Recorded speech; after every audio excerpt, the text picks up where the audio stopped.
ভিডিওটা একটু লং হবে, কিন্তু আপনারা একটু ধৈর্য ধরে দেখুন, কারণ ভিডিওটা কোনো ভিউজ কামানোর জন্য বা কোনো ভাইরাল হওয়ার জন্য কিন্তু আমি করছি না। কারণ তোমরা ক্যাপশন দেখেই বুঝতে পারছো যে ভিডিওটা কী নিয়ে হতে চলেছে। ভিডিওটা শুধুমাত্র সেই সব বাচ্চাদের জন্য যাদের বাড়িতে ছোট ছোট বাচ্চারা রয়েছে, যারা এখন স্কুলে যাচ্ছে বা দোকানপাট যাচ্ছে, শুধুমাত্র তাদের জন্যে। ইদানিং দেখতে পাচ্ছি পশ্চিমবঙ্গে প্রচুর পরিমাণে বাচ্চা মিসিং হচ্ছে, বাচ্চা কিডন্যাপিং হচ্ছে। এখন কিছুদিন আগেই আমাদের পাড়াতে প্রায় চারটে বাচ্চা মিসিং হয়েছে, কিডন্যাপিং হয়েছে। তার মধ্যে একজনকে পাওয়া গেছে, বাকি 3জনকে কিন্তু পাওয়া যায়নি। সুতরাং কেন, কোথায় গেছে, কি বিস্তারিত এখনও কিন্তু কোনো খবর পাওয়া যায়নি।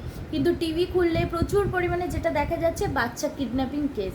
তো তোমরা সবাই তোমাদের বাচ্চাদের কিন্তু সতর্ক রাখো। যেই সব বাচ্চারা স্কুলে পড়াশোনা করছে তাদের সাথে সাথে যাও, একা ছেড়ো না। যদি কোনো স্কুল গাড়িতে যায় সঠিক সময় পৌঁছেছে কিনা, সঠিক সময় এসছে কিনা, বা গাড়িতে উঠেছি কিনা, অন্তত সেই দিক খেয়াল রেখো। বাচ্চা একটু হাঁটা শিখে গেছে, তাকে দোকানে পাঠাবো তবে সব শিখবে, এই সব কথা ভেবে চললে কিন্তু বাচ্চার ভবিষ্যৎ ভালো হবে না। কারণ আগে দেখতে হবে আমার বাচ্চা সুরক্ষিত কিনা বা আপনার বাচ্চা সুরক্ষিত কিনা। কারণ আমরা যে দেশে এখন বাস করছি সেই দেশই সুরক্ষিত নয়, সবাই জানে।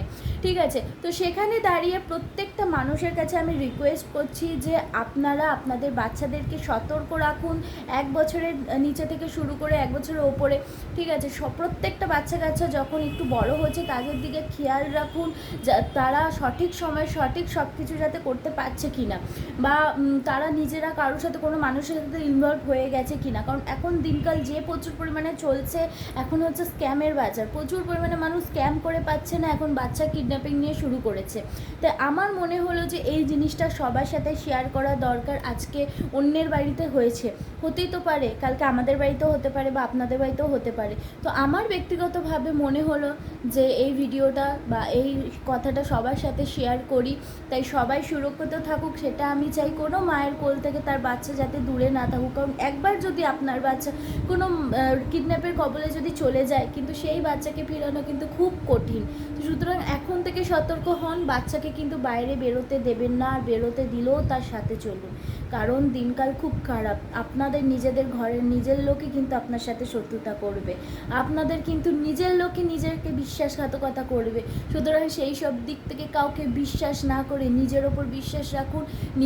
নিজের একদম ক্লোজ ফ্যামিলি মেম্বারদের ওপর বিশ্বাস রেখে বাচ্চাকে ছাড়বেন, নয়তো না। যদি আমার কোনো কথা কারোর কাছে খারাপ লাগে তাহলে আমাকে ক্ষমা করবেন। প্রচুর পরিমাণে এই ভিডিওটা শেয়ার করে দেবেন যাতে সবাই দেখতে পারে আর সবাই সতর্ক হতে পারে। ধন্যবাদ।